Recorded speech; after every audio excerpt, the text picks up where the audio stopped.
उसके बाद फायरिंग मेरे ऊपर भी हुई और मेरे फादर और मेरे चाचा दोनों की गोली मार के हत्या कर दी गई। जिस गांव की ज़मीन आज से 5 साल पहले कुछ लाखों में होती थी, 1 एकड़ ज़मीन की कीमत, आज वहां गांव की ज़मीन की कीमत करोड़ों में पहुंच गई है। हमारे चालान काट दिए, उनका पर कोई कार्रवाई नहीं करी। दुनिया में 3 मुद्दों पर ही लड़ाई होती है, जर, जोरू और ज़मीन।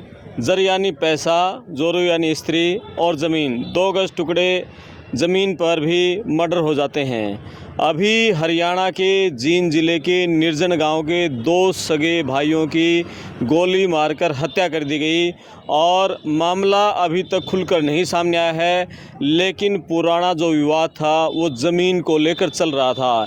यानी कि ज़मीन ही 2 भाइयों की हत्या का कारण बन गया। इस तरह की बातें गांव में हो रही हैं। अभी मैं हरियाणा के जींद के अभी सिविल हॉस्पिटल में हूं। मेरे पीछे एक गाड़ी है, जिन दोनों भाइयों की गोली मारकर हत्या हुई है, वो दोनों भाई इस गाड़ी में सवार थे। आप देख सकते हैं कि कितने राउंड गोलियां चली हैं। यहाँ कम से कम भी 2 दर्जन से ज़्यादा गोलियां चली हैं और यहाँ सारे शीशे के निशान हैं और गाड़ी को छेद कर भी गोलियां अंदर पहुंची हैं और पूरा शीशा फूटा हुआ है। मैं कैमरामैन साथियों को कहूँगा कि अंदर भी दिखाएं, अंदर भी शीशा टूटा हुआ था और खून बिखरा हुआ है। तो दोनों भाई इस गाड़ी में सवार थे और एक भाई का बेटा भी गाड़ी में सवार था। वो किसी तरह से बच गया, लेकिन दोनों भाइयों की ज़िंदगी नहीं बच पाई और वो दोनों अपनी ज़िंदगी को खो बैठे। अभी दोनों की जो डेड बॉडी है अभी जींद के सिविल हॉस्पिटल में है, उसका पोस्टमार्टम होगा, उसके बाद परिजनों को डेड बॉडी सौंपी जाएगी। गांव के लोग सैकड़ों की संख्या में इकट्ठा हैं, कोई खुलकर नहीं बोल रहा है, लेकिन मुद्दा यही बताया जा रहा है कि ज़मीन को लेकर बहुत पुराना विवाद था, बीच में कुछ महीनों से शांति थी। कल शाम को किसी बात पर झगड़ा हुआ दोनों गुटों के बीच में और उसके बाद रात को करीब 2-2:30 बजे दोनों भाइयों की गोली मारकर हत्या कर दी गई। एक गुट जिनकी हत्या हुई है वो गांव में रहता है, दूसरा गुट जींद शहर के सेक्टर 11 में रहता है। सेक्टर 11 में ही ये पूरी घटना हुई बताई गई है और निर्जन गांव में दोनों की ज़मीन है वो बिल्कुल साथ साथ है। एक पक्ष ने, जिस पक्ष ने की हत्या हुई है, उन्होंने दूसरे पक्ष के लोगों की कुछ ज़मीन खरीदी थी, बाद में उस ज़मीन का बयाना भी दे दिया गया था, बाद में वो बयाना वापस हुआ। किस तरह से हुआ, यानी वो खरीद वाला काम जो ज़मीन खरीद रहे थे वो पूरा नहीं हो सका और उसके बाद इन्होंने ज़मीन पर कुछ दीवार भी निकालनी शुरू कर दी थी, उसके ऊपर भी विवाद हुआ। वहाँ नगर पालिका के कमेटी के आदमी पहुँचे, अधिकारी पहुँचे, पुलिस भी वहाँ पहुँची, लेकिन वो मामला सुलट गया था और उन्होंने कहा था कि ज़मीन पर दीवार निकाल सकते, इनका अधिकार है। और दूसरा पक्ष है जिस पर हत्या का आरोप है, उनकी ज़मीन तक पहुंचने का कोई रास्ता नहीं बच रहा था। अब लोग दबे जुबान में यही कह रहे हैं कि ये मर्डर सिर्फ इसी कारण है कि जिसकी ज़मीन थी और जिन्होंने हत्या की है वहां तक रास्ता नहीं था और इस कारण ये दोनों पक्षों के बीच में विवाद चल रहा था। यानी कि ज़मीन 2 भाइयों की हत्या का कारण बन गई, ज़मीन यहीं रह गई, लेकिन 2 भाई इस दुनिया से विदा हो गए और ये रंजिश अब आगे कहाँ तक बढ़ेगी ये तो भविष्य गर्म में है, लेकिन जर जोरे और ज़मीन पर जो झगड़े हैं वो लगातार ऐसे ही चलते रहते हैं। तीनों चीज़ें यहीं रह जाती हैं, लेकिन इसके चक्कर में कई ज़िंदगियां, कई परिवार और लंबे समय तक कई पीढ़ियां भी बर्बाद हो जाती हैं। निर्जन गांव का ये मुद्दा है, जींद शहर के बिल्कुल साथ लगता सटा हुआ गांव है। अभी निर्जन गांव की ज़मीन में कॉलोनियाँ कट रही हैं। जिस गाँव की ज़मीन आज से 5 साल पहले कुछ लाखों में होती थी, 1 एकड़ ज़मीन की कीमत, आज वहाँ गाँव की ज़मीन की कीमत करोड़ों में पहुँच गई है और उस करोड़ों की ज़मीन के चक्कर में ही ये मर्डर हो रहे हैं। अभी ये जो मर्डर हुआ है, अभी खुलकर परिवार के पक्ष से बात करेंगे जिनका मर्डर हुआ है। एक बच्चा था जो इनमें से 2 भाइयों की मौत हुई, उनमें से एक का बच्चा सतीश और दिलबाग 2 की मौत हुई है। एक की उम्र करीब 44-45 साल बताई गई है, दूसरे की उम्र लगभग 50 साल के आसपास बताई गई है। एक भाई के पास एक बेटा है, एक के पास 2 बेटे हैं। तो एक का बेटा भी गाड़ी के अंदर था, वो किसी तरह से बच गया। अभी वो परिवार के लोग कुछ बोल नहीं रहे हैं, अभी वो गहरे सदमे में हैं और उनको पता ही नहीं है कि आखिर हो कैसे गया। अभी तक उनको ये अंदेशा नहीं था कि ऐसा भी हो सकता है।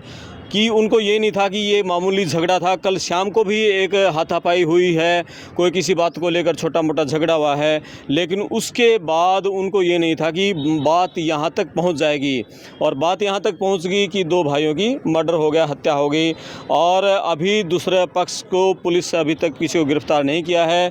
किन किन के जो FIR दर्ज करवाई जाएगी, उनमें कौन कौन नामजद होंगे, उनकी अभी जो पीड़ित पक्ष है उन्होंने कहा है कि हमने उनकी पहचान कर ली गई है, सबके हम नाम लिखवाएंगे। सिविल अस्पताल में काफ़ी संख्या में ग्रामीण मौजूद हैं, पुलिस मौजूद है, और देखते हैं कि आगे क्या होता है। अभी सबसे पहले पीड़ित पक्ष से हम लोगों से बात करते हैं। कल मेरे फादर साहब के साथ लगभग शाम को 8:15 बजे मार पिटाई की गई है और हमने MLR वगैरह कटवाई है।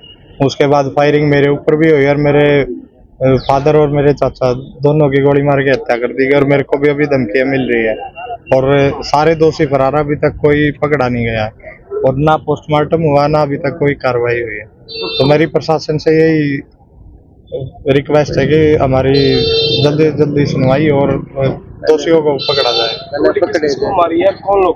मेरे फादर और मेरे चाचा दोनों थे और मेरे ऊपर भी फायरिंग हुई है। मेरी गाड़ी है, आप देख सकते हैं। गोली लगी, उनका क्या नाम है? सतीश जी और दिलबाग जी। मारने वाले कौन लोग, क्या नाम है? सुरेश और उसका लड़का जी मोहित। क्या झगड़ा हुआ था? हमारा पुराना कोई जमीनी विवाद था, हमारा केस भी चल रहा है। कई बार कंप्लेंट भी दिया प्रशासन ने दीवार भी निकलवाई थी बदमाशी और सरेआम में धक्के के हिसाब से वो दीवार गिराई गई 3 बार और उसके बाद भी हमारे ऊपर बार बार धमकियां दी जा रही थी पहले भी, और हमने पहले भी रिपोर्ट करवाई थी और शिकायत दर्ज करवाई थी कि हमें जान से मारने की धमकी दी जा रही है और बार बार वो उनका जो असले थे वो हमें दिखाकर परेशान किया जा रहा था। तो कितने लोग हैं? तो वो सर, एक तो सुरेश सनोप विरके और मोहित सनोप सुरेश और उनके साथ 5 से 7 बंदे और।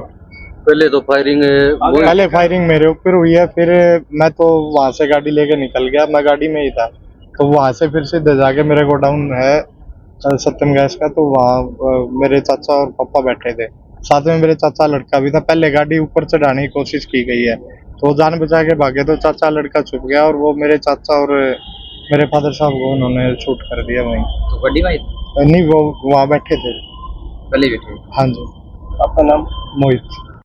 3 वाले पर्चे तो बहुत बड़े रहते, दरखास्त देते थे, कोई कार्रवाई नहीं करी। उल्टा सर हमारे केस कर दिया, 750 हमारे चालान काट दिया, उनका बारे कोई कार्रवाई नहीं करी। विनोद की कहावत है, ये पर्चे बहुत बड़े हैं, कुछ होया ही नहीं पहना होता है। तो किस तरह की कार्रवाई की मांग करते हैं अगर थाना तुम्हारे खिलाफ लिया तो? कार्रवाई हम तो ये चाहते हैं उनकी गिरफ्तारी हुई पहले, तो फिर हम उनके संस्कार करेंगे। मामला इन्वेस्टिगेशन जारी है और मुलजिमों को जल्दी से जल्दी हम गिरफ्तार कर लेंगे और जो फैक्ट सामने आएंगे एक्चुअल मुलजिम अरेस्ट करेंगे। किस बात को लेकर सर लड़ाई हुई थी? और तो जमीनी विवाद है इनका आपसी, उसमें इनका कई दिन से झगड़ा चल रहा था। कब की घटना सर? ये रात की घटना है। कहाँ हुई सर घटना? ये अलग अलग परिवार है जी। ये यहाँ पर पहले कई 40-50 साल से पहले आए हुए हैं, डेली पे बोलते हैं जैसे, और वो परिवार निर्जन गांव से हैं जो मरने वाले हैं निर्जन गांव। सर कितने लोगों के खिलाफ मामला दर्ज हुआ, कितने के नाम लिखा? वो FIR लॉन्च कर दी है, जो भी उन्होंने लिख के दिया है और इन्वेस्टिगेशन जारी है। तो पुलिस ने क्या किया सर अब तक का? रात की घटना है, क्या कार्रवाई रही इस बीच में फिलहाल? पुलिस कार्रवाई करने लग रही है, जो भी इन्वेस्टिगेशन है उसमें सारी पोस्ट लगी हुई है। रंजिश क्या दिखती है सर इसमें, क्या रंजिश है? रंजिश की कोई प्रॉपर्टी से रिलेटेड है। कोई गिरफ्तारी भी हुई है अभी तक? जारी है इन्वेस्टिगेशन, आपको बता देंगे सर। जी, थैंक यू।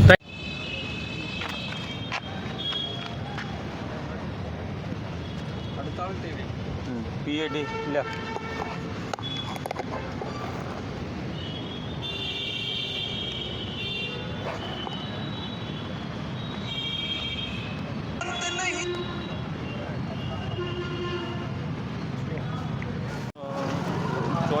कल कैसा की नाम था और दूसरा का ये दोनों सगे भाई हैं क्या?